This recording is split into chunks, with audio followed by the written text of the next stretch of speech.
Olá, povo de Deus, mais uma vez aqui, dando continuidade às aulas do livro Obedecer para Quê? Hoje é o nosso último módulo e nós vamos começar falando sobre ocupação.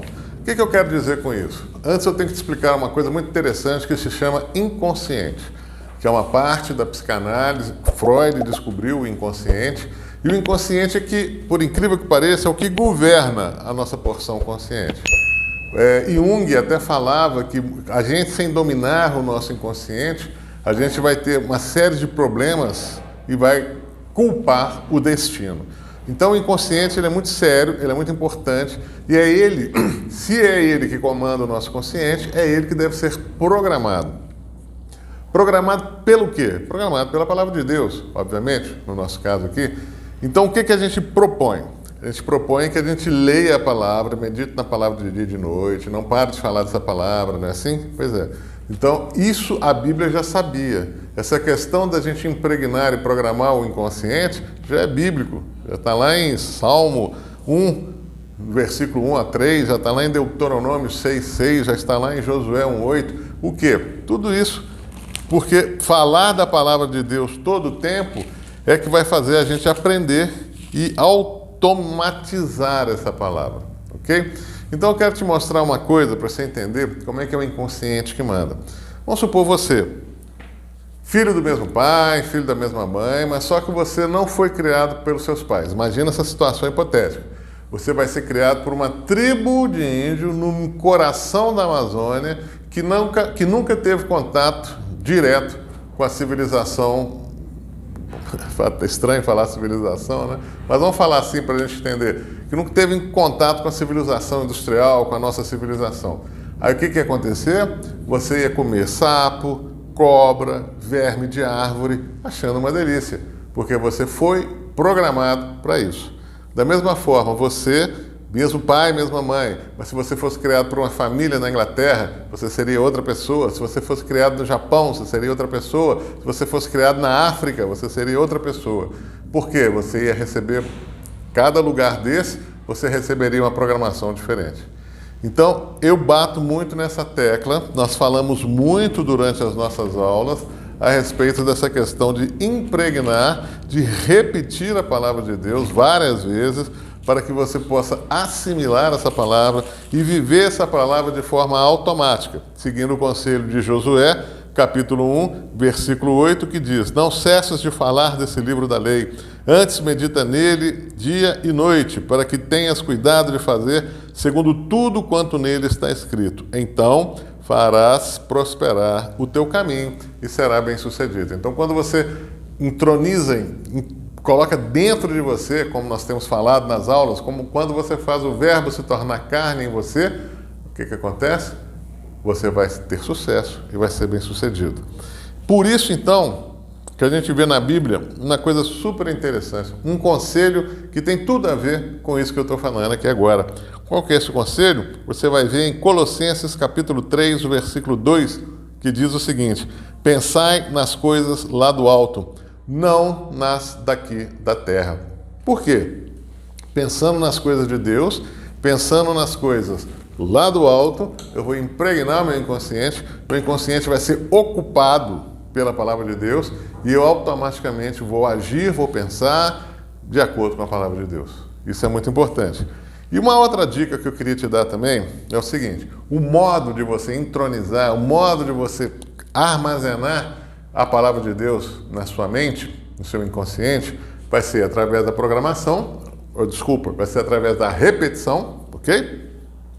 E o modo de você repetir vai ser como? Olha um exemplo que eu vou dar simples. O Senhor é meu pastor e nada me faltará. Não, você vai impregnar isso, você vai repetir isso para que haja a impregnação do seu inconsciente da seguinte maneira: o Senhor é meu pastor e nada me falta. Então sempre, aqui o pronome já é a primeira pessoa, mas todas as promessas da Bíblia, também já falamos isso aqui na aula, todas as promessas da Bíblia, coloque na primeira pessoa e o verbo no presente, né? Vamos ver uma que tem em Filipenses, ela é muito boa, Filipenses capítulo 4, versículo 19. Também já dei esse exemplo, estou repetindo. E o meu Deus, segundo a sua riqueza em glória, há de suprir, o verbo está no futuro, há de suprir em Cristo Jesus cada uma das vossas necessidades. Você vai entronizar, você vai repetir isso para programar o seu inconsciente da seguinte maneira: o meu Deus, segundo a sua riqueza em glória, supre em Cristo Jesus cada uma das minhas necessidades. Você está tomando posse da palavra. Você vai ler no original como é e vai tomar posse dessa palavra falando desta maneira, ok? Então, vamos ver uma coisa muito interessante. A Bíblia fala que tudo que no início da criação, até vou lá, que eu acho interessante a gente ver isso, que é muito, assim, eu acho demais, né? Tudo na Bíblia para mim é demais. Então, olha o que a Bíblia diz em Gênesis capítulo 1, o versículo 11. E disse: produz a terra relva, ervas que deem semente e árvores frutíferas que deem fruto, segundo a sua espécie, cuja semente esteja nele, sobre a terra. E assim se fez. Olha o versículo 12. A terra, pois, produziu relva, ervas que davam semente, segundo a sua espécie, e árvores que davam frutos, cuja semente estava nele, conforme a sua espécie. E viu Deus que isso era bom. Vamos fazer uma metáfora aqui. Imagina que a sua mente é a terra fértil. Quais são as sementes que você está colocando dentro da sua mente para que dê fruto? Porque a espécie de semente que você colocar na sua mente é o tipo de fruto que ela vai dar. Então você está colocando na sua mente sementes de derrota, sementes de impaciência, semente de fracasso, ou você está colocando na sua mente sementes de conquista, sementes de paz, tranquilidade, sementes de sucesso? Porque é isso que vai frutificar na sua mente. A semente que você colocar na sua mente é que vai frutificar. Essa terra aqui, ela é muito mais fértil do que qualquer terra adubada. Então preste atenção numa passagem que a gente pode ler no livro de João, capítulo 2, o versículo 13 até o 15, que diz o seguinte: estando próxima a Páscoa dos judeus, subiu Jesus para Jerusalém e encontrou no templo os que vendiam bois, ovelhas e pombas, e também os cambistas assentados. Tendo feito um azorrague de corda, expulsou todos do templo, bem como as ovelhas e os bois, e derramou pelo chão o dinheiro dos cambistas, virou as mesas. E disse aos que vendiam as pombas: tirai daqui estas coisas, não façais da casa do meu pai casa de negócio. Olha que interessante. Na casa de Deus estavam aquilo que não devia estar. Na casa de Deus não devia estar lá cambistas, nem bois, nem ovelhas, ali não devia estar. É o que Jesus fala: não faça da casa do meu pai um lugar de negócio. Ali não devia estar essas coisas. Hoje, quem que é a casa de Deus? Eu e você e eu. Então, na nossa casa, o que deve estar lá dentro? As coisas lá do alto, não as coisas aqui da terra. Não o medo, a miséria, a dificuldade. Não é isso que tem que estar na nossa mente. O que tem que estar na nossa mente? A palavra de Deus. Então, qual que é o fruto? Porque se você plantar em sua mente o fruto da palavra de Deus, você vai colher sucesso e prosperidade. Que é isso que promete, né? Se você repetir essa palavra, você vai prosperar e ter sucesso no seu caminho. É assim que está lá em Josué 1:8, é assim que está lá em Salmo 1, versículo 3, né? Um homem que medita na palavra do Senhor de dia e de noite será bem-sucedido, e tudo que ele colocar na mão vai ser bem-sucedido, é assim que fala, né? Então, o que você vai colocar dentro da sua mente? Com o que você vai programar na sua mente? Então, faça como Jesus fez lá no templo, expulse da sua mente os cambistas, expulse das suas mentes os bois e as ovelhas, expulse da sua mente aquilo que não é para estar lá, ok? Então, pensamento de derrota, manda para fora. Pensamento de medo, manda fora. Pensamento de fracasso, manda fora.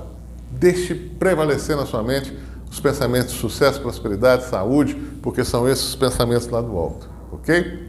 Muito bem. Agora eu queria falar para você um outro tema do nosso livro, que é sobre o fariseu. Fariseu é aquele cara que aponta muito o dedo.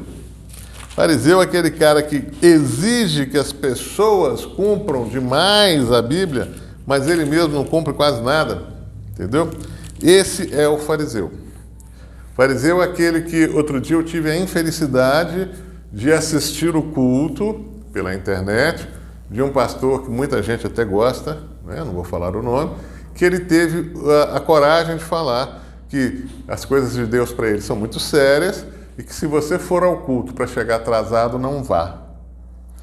Eu queria até falar para esse pastor que eu cheguei no meu primeiro dia que eu fui no culto e que eu converti, que eu converti, eu cheguei no culto 15 minutos atrasado.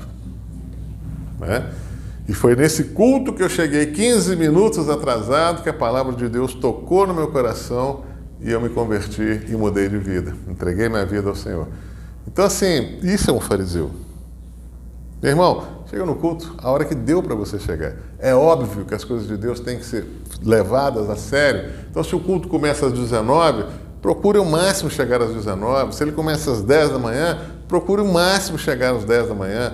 Mas se não deu, se teve um atraso, se você errou na hora, se você se ateve com alguma coisa na sua casa e ali você perdeu a hora, você vai deixar de ir no culto porque você vai chegar atrasado? Você vai deixar de se alimentar da palavra de Deus porque você vai chegar atrasado? Não, você vai no culto, você vai chegar atrasado e vai se alimentar da palavra de Deus. Esse tipo de pensamento desse pastor é um pensamento de fariseu. Então eu queria te mostrar como é que funciona o fariseu. Olha, Lucas, capítulo 14, nós vamos ler a partir do versículo 1. Diz o seguinte: aconteceu que, ao entrar ele num sábado, na casa de um dos principais fariseus para comer pão, eis que o estavam observando. Ora, diante dele se achava um homem hidrópico. Então, Jesus, dirigindo-se aos intérpretes da lei e aos fariseus, perguntou-lhes: é ou não lícito curar no sábado? Eles, porém, nada disseram, e tomando-o, o curou e o despediu. A seguir lhes perguntou: qual de vós, se o filho ou o boi cair num poço, não o tirará logo, mesmo em dia de sábado? A isso nada puderam responder. Tem uma outra ocasião também que Jesus curou um homem da mão ressequida num sábado e eles nem viram o milagre. Eles ficaram querendo matar Jesus porque era sábado. Está me entendendo? O que é um fariseu? E é o fariseu que nos incomoda, principalmente quando você começa a ficar uma pessoa mais espiritualizada, quando você começa a ser uma pessoa mais íntima de Deus e as coisas começam a fluir naturalmente na sua vida, aí você vai começar a incomodar o fariseu. O fariseu quer impor leis para você. O fariseu quer te impor modo de vida. O fariseu quer te impor músicas. Você só pode ouvir músicas evangélicas, você não pode ouvir outro tipo de música. Né? Você ouve outro tipo de música, Júlio? Ouço. Não ouço funk, não ouço músicas que as letras não condizem com a minha crença. Mas tem muito ímpio que, através da música, faz uma oração. Aprendi isso com o pastor Wesley, que toca aqui nos nossos cultos, todos os sábados, às 10 horas da manhã, aqui na Avenida Amazonas 135, terceiro andar. Pega, por exemplo, tem uma cantora gospel aí que ela amaldiçoa todo mundo nas músicas dela. Se você vier contra mim, Deus vai se levantar contra você. Tá? E pega uma música do Milton Nascimento. Amigo é coisa para se guardar debaixo de 7 chaves. Amigo é coisa para se guardar no coração. Qual que é mais cristão? Uma música onde você amaldiçoa em nome de Deus ou uma música que você fala de amor? Se você está falando de amor, você está falando de Deus, meu amor, meu amigo, minha amiga. Porque Deus é amor. Né? E o fariseu não vê essas coisas. Fariseu, não, você tem que ouvir música evangélica, só música evangélica. Tá, tudo bem, cada um com a sua, não estou aqui para julgar ninguém, mas você é livre, lembra? Nós já falamos isso aqui, eu acho, porque às vezes eu já confundo, eu prego demais, mas eu acho que nós falamos isso sobre Gálatas, né? Vamos até lá para conferir, se não me engano é Gálatas ou Efésios, por isso que eu quero conferir direitinho, é Efésios, não, é Gálatas mesmo, que diz o seguinte, Gálatas 5, versículo 1, para a liberdade foi que Cristo nos libertou. Permanecei, pois, firmes, e não vos submetais de novo a jugo de escravidão. Você sai do jugo da escravidão do mundo, que é a escravidão do fracasso, da miséria e da doença, vem para a família de Deus para novamente ter um jugo gospel, onde você pode ou não pode fazer. Já chegou ao cúmulo de pastor querer falar com você, não digo você, mas comigo, como eu devia me relacionar intimamente com a minha esposa. Ah, vai plantar batata, meu amigo? Existem coisas na Bíblia que são abomináveis. Ok, tirou disso, eu me relaciono com a minha esposa do jeito que eu quiser, do jeito que tiver em comum acordo entre eu e ela, da forma que eu não desrespeite os conceitos dela e da forma que ela não desrespeite os meus conceitos. No mais, dá satisfação para o pastor, do modo que eu me relaciono intimamente com a minha esposa. Ah, para com isso, fariseu. Vai dormir. É isso que é o fariseu.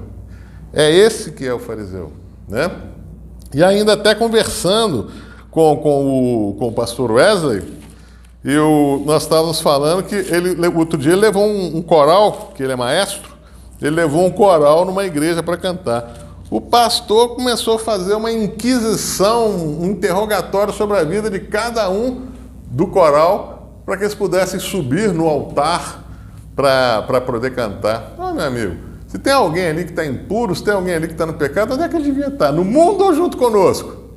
Onde é que ele devia estar? Num grupo de pagode, no meio do boteco cantando, ou junto conosco no coral, sendo ministrado pelas músicas e pela palavra de Deus? Para com isso, fariseu. Para com isso. Eu não? Olha só como é. Pensa numa coisa. Jesus, quando chegaram para ele com uma mulher adúltera, ele não fez nada, vai, não peques mais, né? Jesus sabia, obviamente, que Judas ia traí-lo. Jesus andou na companhia dos caras que na época podiam ser considerados assim meio corruptos, que eram os coletores de impostos. Mateus foi comer na casa daquele que sobe no zimbro para ver Jesus, Zaqueu.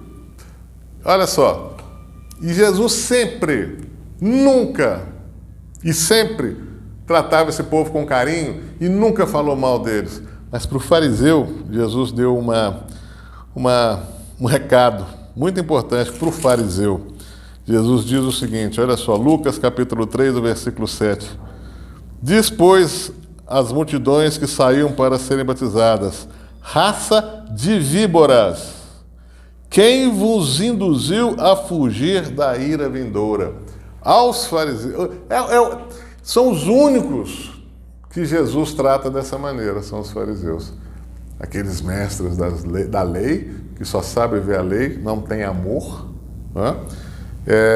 Acho que eu já falei isso aqui, mas não interessa, vou falar de novo, a repetição é a alma do aprendizado. Eu queria ver muito, né, uma pessoa tida pela sociedade como desqualificada entrar numa igreja para ver como é que ela ia ser tratada. Né? Queria ver um mendigo, né? Queria ver, às vezes, um reconhecido assassino, um travesti. Queria ver essas pessoas entrando na igreja para ver se elas iam ser tratadas com amor, com desdém. Né? Eu acredito que Jesus, eu tenho certeza absoluta que Jesus trataria essas pessoas com imenso carinho. E nós? O que nós faríamos? Né? Fariseu, o que você faria? Você ia apontar o dedo para essas pessoas? No nosso meio tem muita valorização do erro e pouca valorização do acerto. Né? O que você faria aí, fariseu? Ia chegar para essas pessoas, você está em pecado, você é uma pessoa abominável, entregue a sua vida para Jesus para que você seja salvo. É isso que você ia fazer? Você ia conseguir muita coisa, viu? Agora, se você der um abraço, se você der respeito, se você der carinho e com isso der a palavra de Deus, com certeza você muda o coração dessas pessoas. Você muda a mente dessas pessoas, né?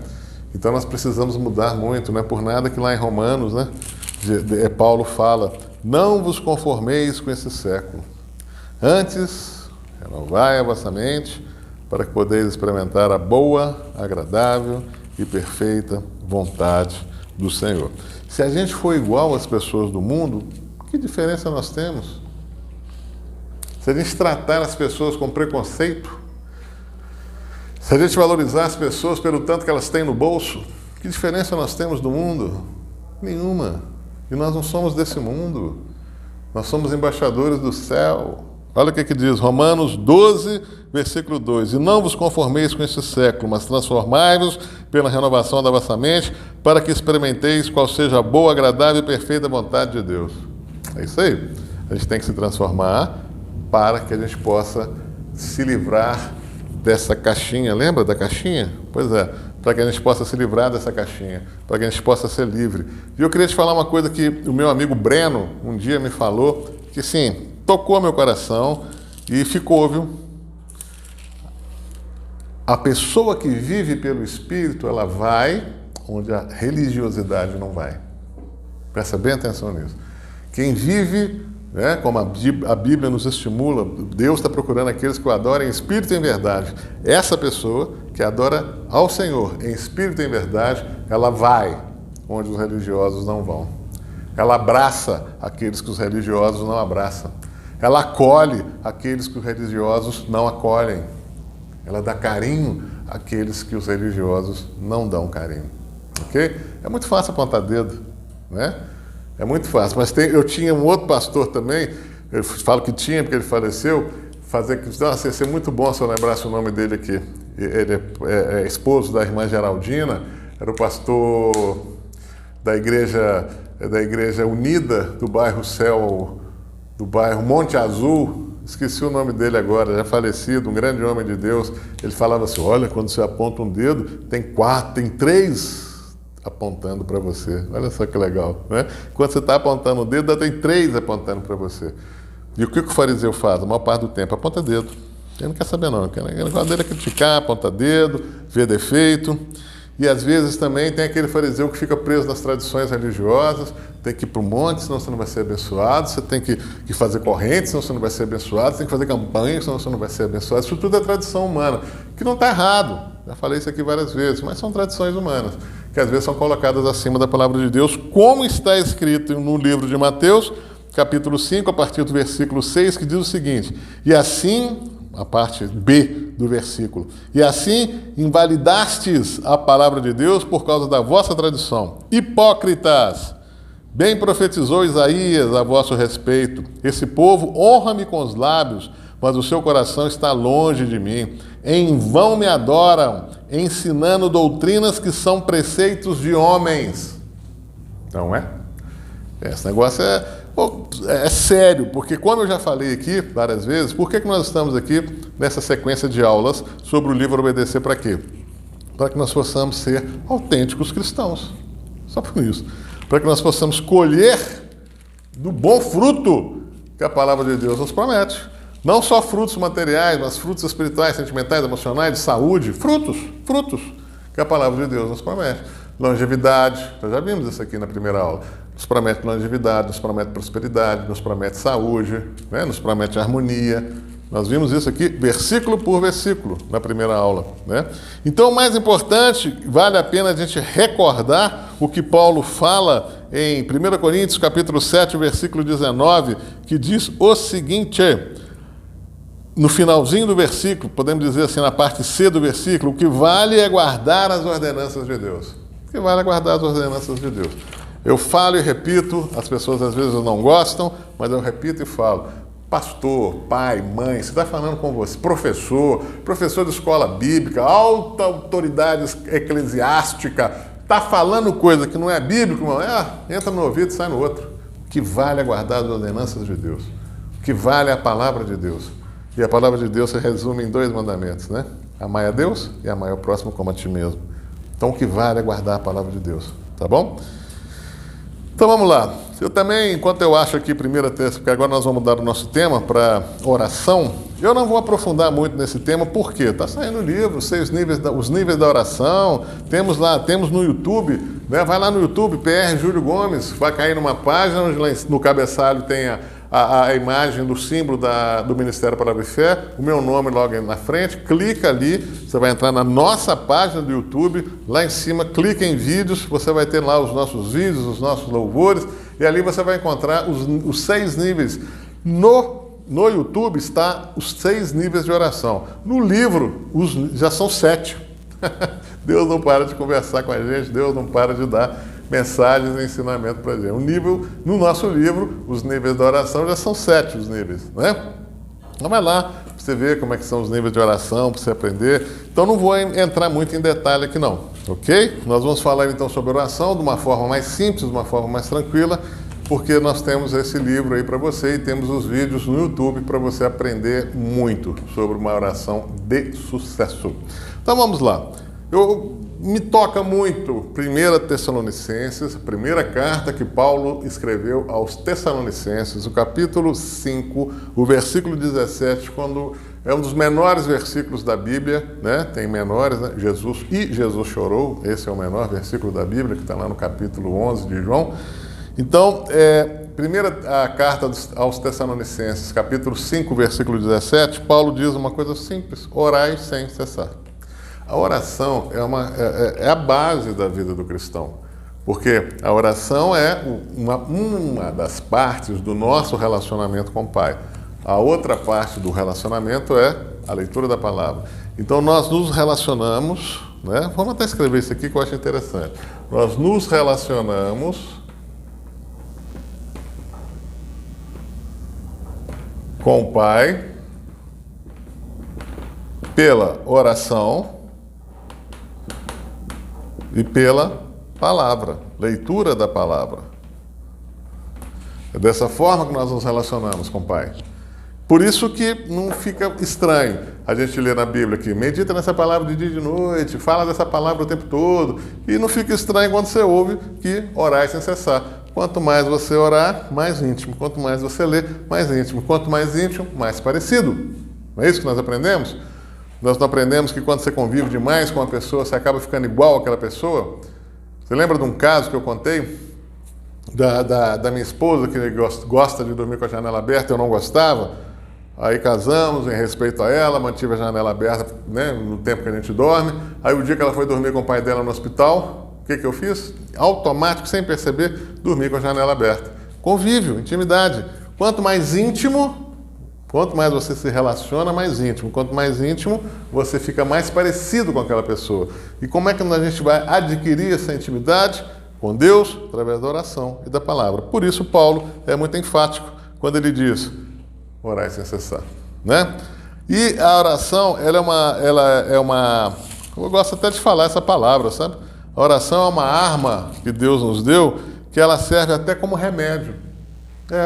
Olha só o que diz aqui em Filipenses, capítulo 4, versículo 6. Não andeis ansiosos de coisa alguma. Em tudo, porém, sejam conhecidas diante de Deus as vossas petições pela oração e pela súplica com ações de graça. E a paz de Deus, que excede todo o entendimento, guardará o vosso coração e a vossa mente em Cristo Jesus. Qual que é o remédio para a ansiedade? A oração. O remédio para a ansiedade é que sejam conhecidas diante de Deus as vossas petições pela oração e pela súplica e com ações de graça. O que vai acontecer? A paz de Deus, que excede todo o entendimento, guardará o vosso coração e a vossa mente em Cristo Jesus.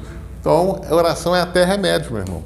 Oração é até remédio. E o mais legal disso tudo, que eu acho, é que quando a gente ora, os nossos pedidos são satisfeitos porque Deus quer nos alegrar. Olha João, capítulo 16, o versículo 24, que diz o seguinte: até agora nada tendes pedido em meu nome. Pedi e recebereis, para que a vossa alegria seja completa.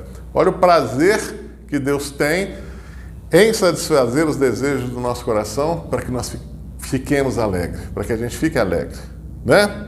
E tem uma linha aí de cristianismo que fala que a gente não precisa pedir nada, porque Deus já sabe tudo o que nós queremos. E é verdade, a palavra de Deus diz que antes que a palavra saia da nossa boca, Deus já sabe o que nós vamos falar. Ele é onisciente. Mas, lembra do caso de Bartimeu. A Bíblia relata o caso de Bartimeu, que era um cego, filho, Timeu, filho de Timeu. Todo mundo conhecia Bartimeu, sabia que ele morava em Jericó, que ele era mendigo, sabia que era o pai dele, sabia que ele era cego.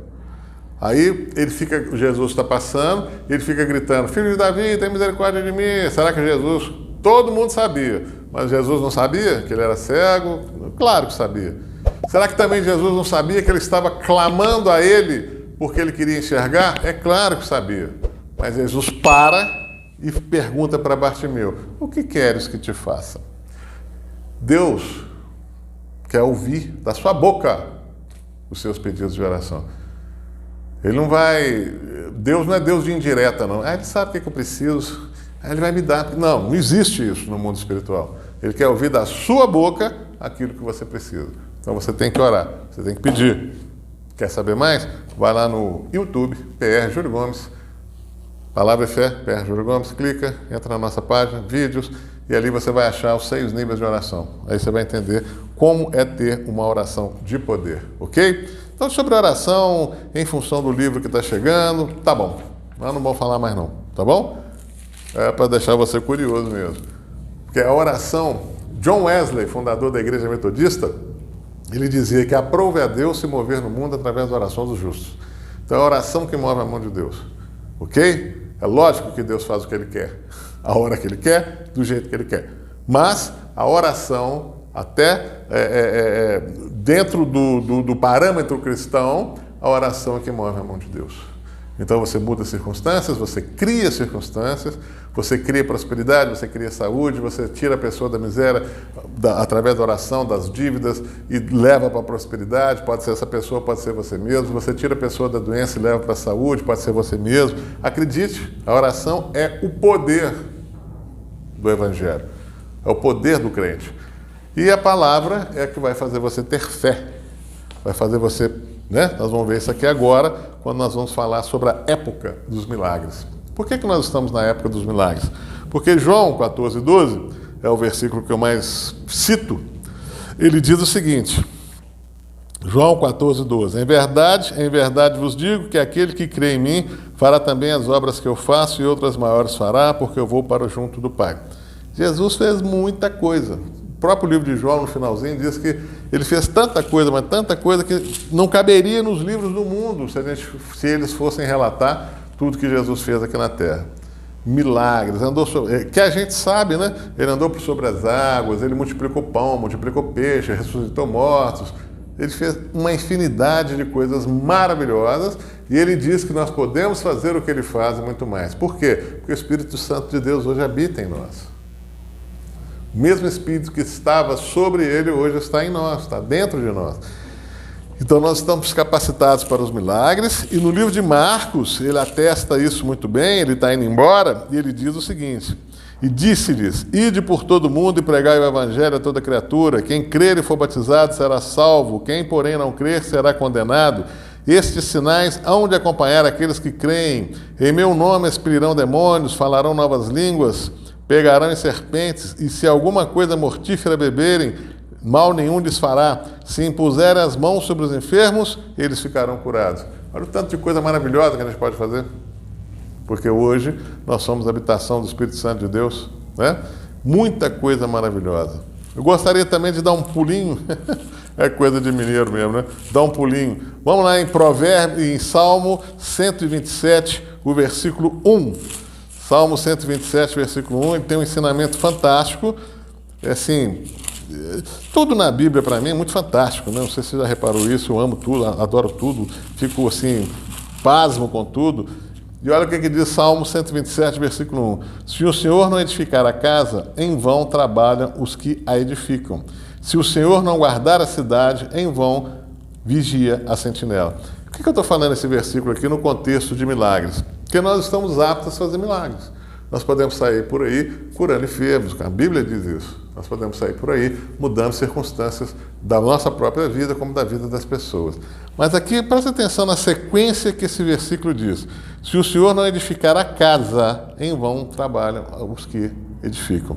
Se o Senhor não guardar a cidade, em vão, inútil, né? Não, desculpa, em vão vigia a sentinela. Então tudo começa pela sua casa. Você está sim apto aos milagres, mas começa fazendo milagres pela sua casa. Começa tendo um lar harmonioso, um lar próspero, um lar de pessoas saudáveis. Aí você vai para a rua fazer milagre. Ok? Primeiro faça na sua casa. Crie uma situação que as pessoas do mundo vão ver na sua vida, na sua casa, os milagres de Deus. Olha que maravilha. Primeiro, as pessoas têm que ver os milagres de Deus em você, na sua família e na sua casa. Depois, a gente vai para o mundo, ok? E como é que a gente vai fazer isso? Com fé. Sem fé é impossível agradar a Deus.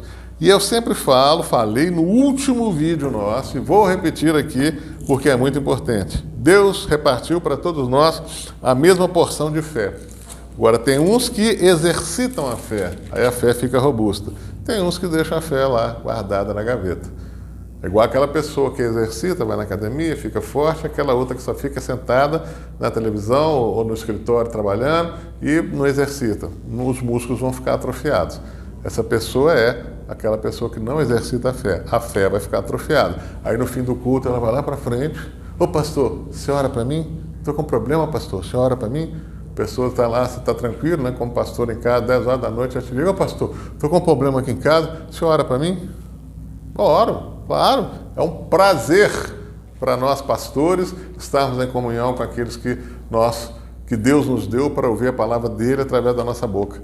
Mas saiba que você tem poder e a sua oração é tão poderosa quanto a minha, desde que você tenha o mesmo comprometimento que todos os que se comprometem com Deus têm. Ler a palavra, orar, estar sempre em comunhão, andar em santidade, por aí vai, ok? E olha o que diz então Romanos 10, 17. E assim a fé vem pela pregação e a pregação pela palavra de Cristo. Ou tem algumas traduções, como eu falei da vez passada, que diz, assim a fé vem pelo ouvir a palavra de Deus. Então nós temos que ouvir, né, para ter intimidade com o Pai, para a gente ter intimidade com Jesus, que era a pessoa que pisou nessa terra com mais fé. Nós temos que orar e ler a palavra. Aqui nós estamos falando da palavra, né? A fé vem pelo ouvir a palavra de Deus. Então a gente começa a entender, né, por que Paulo fala que orar sem cessar, por que Salmo, Josué, Deuteronômio fala, medita nessa palavra de dia e de noite, né? Por quê? Para que a gente tenha intimidade com o Pai, para que a gente crie circunstâncias, para que a nossa fé seja robusta, né? Isso é muito importante para nós. E para terminar, que pena, terminando aí a nossa sessão de aulas sobre o livro Obedecer para Quê, nós vamos falar sobre o cristianismo de trono, porque nós não estamos mais no cristianismo da cruz. Nós passamos pela cruz. A cruz é o sinal do maior amor que alguém podia ter por nós, porque ele, como inocente, como puro, morreu pelos pecadores. Ali a cruz é o maior sinal de amor. Mas hoje nós não estamos mais na cruz. Hoje nós estamos no trono. Por que não devemos ficar fixados na cruz? Porque isso é explicado em Gálatas, capítulo 3, o versículo 13. Cristo nos resgatou da maldição da lei, fazendo-se ele próprio maldição em nosso lugar, porque está escrito, maldito todo aquele que for pendurado em madeiro. Então a cruz é um lugar de maldição. Às vezes, de forma bem intencionada, a pessoa anda com um crucifixo pendurado no peito. Você está andando, você está lembrando Jesus? Sim. Você está lembrando do amor de Jesus por nós na cruz? Sim. Mas a cruz é lugar de maldição. E é por isso que nós estamos livres das maldições da palavra de Deus hoje, porque as maldições caíram sobre Jesus. A gente que vai tendo um entendimento bíblico superior, né? Com isso eu não estou falando que eu sou melhor do que ninguém, mas a gente vai tendo um conhecimento bíblico superior e vai abandonando as doutrinas humanas, a gente fica um pouco assustado, né? Você já pensou nisso? Que se você anda com um crucifixo de pendurado no pescoço, você está andando com um símbolo de maldição? Porque, de acordo com a Bíblia, aquele que é pregado na madeira é maldito. Por isso que Jesus carregou as nossas maldições. É bom a gente ler a Bíblia, é bom entender, é bom a gente crescer, né? E olha que interessante. Então, o que seria o cristianismo de trono? Vamos começar a entender em Romanos 6,6, que diz o seguinte: sabendo isto, que foi crucificado com ele o nosso velho homem, para que o corpo do pecado seja destruído, e não sirvamos o pecado como escravos. Não sirvamos o erro como escravos, né? Nós já vimos essa questão do pecado, do erro, né? Então nós fomos, o nosso homem interior, nosso espírito, que estava morto nos nossos delitos e pecados, ele foi crucificado com Jesus, como diz aqui, crucificado com ele o nosso velho homem. Esse espírito que estava morto nos seus delitos e pecados foi crucificado com Jesus. Na hora que ele estava lá na cruz, porque no mundo espiritual não existe tempo, né? Não vou entrar nesse detalhe, mas na hora que ele estava na cruz, o nosso velho homem foi crucificado com ele. E ainda em Romanos, capítulo 6, versículo 8, a palavra nos diz o seguinte: ora, se já morremos com Cristo, cremos que também com ele viveremos. Então, se já morremos com Cristo, na hora do batismo, aquele negócio todo, nós já vimos, nós vivemos com ele. Por isso que nós podemos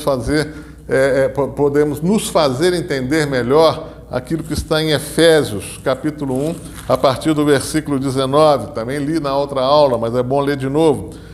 O qual a suprema grandeza do seu poder para com os que cremos, segundo a eficácia da força do seu poder, o qual exerceu ele em Cristo, ressuscitando-o dentre os mortos e fazendo-o sentar à sua direita nos lugares celestiais, acima de todo principado e potestade, poder e domínio, e de todo nome que se possa referir, não só no presente século, mas também no vindouro, e pôs todas as coisas debaixo dos pés. Então, todas as coisas estão debaixo dos pés de Jesus. Jesus está sentado à direita de Deus Pai, Todo-Poderoso, e acima de todo principado, potestade, poder e domínio. E nós também, né? Nós não estamos na cruz mais. O nosso velho homem morreu na cruz, junto com Jesus. Mas onde nós estamos hoje? Como diz em Efésios 2,6, e juntamente com ele nos ressuscitou e nos fez assentar nos lugares celestiais em Cristo Jesus. Então hoje nós estamos no trono. Nós não estamos na cruz. Presta atenção. Hoje nós estamos no trono e não na cruz. Nós passamos pela cruz.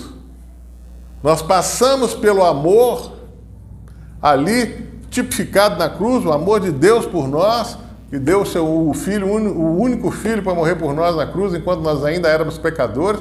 Nós passamos por ali, morremos ali, passamos a viver então em novidade de vida. Passamos a viver com Jesus. Já não sou eu quem vive, Cristo vive em mim. Eu tenho a mente de Cristo, né? E agora nós estamos então assentados à direita de Deus Pai Todo-Poderoso, juntamente com Jesus, acima de todo principado, potestade, poder e domínio, com todas as coisas debaixo dos nossos pés. Olha que diferença. Você fixar a sua atenção. Isso às vezes pode parecer até blasfêmia, porque dentro da tradição humana, dentro da tradição da humanidade, na era cristã, a cruz é a coisa mais linda do centro da coela, pendurada no pescoço, lembrando o sacrifício de Jesus. Bacana, mas cruz é maldição. E nós não estamos na cruz, nós estamos no trono. Jesus não está na cruz, Jesus está no trono. Mesmo você andando com uma cruz vazia, né? Porque a gente, evangélico, a gente abomina a imagem. Tudo bem, a cruz está vazia mesmo, porque ele ressuscitou, ele não está morto. Mas essa cruz é lugar de maldição. E nós não estamos mais na cruz, nós estamos no trono. Eu estou falando isso várias vezes, estou repetindo para ver se entende. Nós estamos no trono. E quando você está no trono, junto com Jesus, à direita de Deus Pai, você é poderoso, você cria circunstâncias, você cria realidade, você muda tudo que não está de acordo com a palavra de Deus. E é essa vida que você está levando? Você quer entender mais? Obedecer para quê? Aí, na descrição você pode ir, o primeiro ícone aí, o primeiro link aí, você clica e você vai baixar o livro Obedecer para quê? Aí estude esse livro com muito carinho, com muito cuidado, para que você tenha uma mudança na sua vida. Vá no YouTube, por favor, assista os 6 níveis de oração. Vai lá no PR Júlio Gomes. Assista os 6 níveis de oração para você entender o poder que você tem. Hoje a sua oração, hoje é uma oração de determinação, é uma oração onde você pode viver aquilo que não é como se já fosse, é uma oração onde você pede a primeira vez, depois você já não pede mais, você só agradece porque aquilo já é seu. Vai lá entender isso para que você viva um cristianismo de trono e não um cristianismo de cruz, né? Não um cristianismo de maldição. É estranho falar isso, mas é a pura verdade. Ok? Espero que tenha te edificado, tá? Você pode continuar mantendo contato conosco aqui no YouTube, né? Nos comentários. Agradeço muito as pessoas que comentaram conosco, pedindo oração. Nós estamos orando, fazendo comentário, né? Acho que o rapaz se chama Bruno. Como o Bruno fez um grande comentário, nos edificou muito. Continue interagindo conosco aqui nos comentários do YouTube, mas você pode nos seguir também no Instagram, prjulio.gomes, Instagram, prjulio.gomes. Você já está no YouTube, já sabe o endereço, né? prjulio Gomes. E você pode vir nos nossos cultos do Ministério Palavra e Fé, todo sábado, às 10 horas, na Avenida Amazonas, 135, terceiro andar. por favor, vem aqui conviver conosco, vem aqui conversar conosco, vem aqui ouvir uma palavra de poder e autoridade para que transforme a sua vida, para que você passe a ser um criador de realidade através do poder do Espírito Santo que habita em você, ok? É isso aí. Foi muito bom estar com vocês aqui nesse período onde nós dividimos conhecimento, onde eu compartilhei com você conhecimento sobre o livro Obedecer para Quê, que está à sua disposição aqui na descrição, no primeiro link. Você pode baixar o e-book desse livro, foi muito bom. Em breve estaremos aqui já anunciando o livro Os Níveis da Oração, que você já pode ter uma palhinha do livro indo lá no nosso canal, né? Aqui no nosso canal do YouTube, você vai lá ver os 6 níveis de oração. E é isso aí, é muito bom estar com você. Qualquer dúvida que você tiver, faça contato conosco, ok? Um abraço e até a próxima.